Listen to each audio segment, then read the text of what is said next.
ஜூட்டு என்னங்க கொஞ்சம் இங்கே பார்த்துருங்க திரும்பி இருக்காதீங்க இன்னைக்கு உருண்டை என்ன சாப்பாடு சொல்லுங்க பாப்போம். திரிபோசா எங்களோட மகளோட திரிபோசா மகளோட சேர்ந்து நாங்களும் சாப்பிடுவோம். நாங்களும் பாவம் தான் எங்களுக்கு திரிபோசா பிடிக்கும். அதாலதான் சாப்பிட்டு பார்த்து சொல்லுங்க பாப்போம் எப்படி இருக்கேன்ட்டு. போட்டு குழைச்சிருக்கு தேங்காய் சீனி போட்டு தான் குழைக்கிறது. எப்படி இருக்குன்றது தண்ணி கொதிக்குது. அதோட சுடாச்சு ஒரு பிளேன் டீ போட போறேன். சூப்பராக அந்த மாதிரி இருக்கு. இந்த திரிபோசாவில் ரொட்டியும் சுட்டு சாப்பிட்றோம் முந்தி நல்லா இருக்கும்.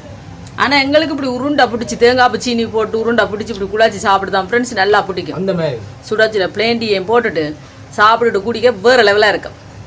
நீங்களும் சாப்பிட்டு பாருங்க பாருங்க. ஆமா ஓகே நன்றி வணக்கம் பாய். ஓகே அப்ப நீங்க சாப்பிடுங்க. திரி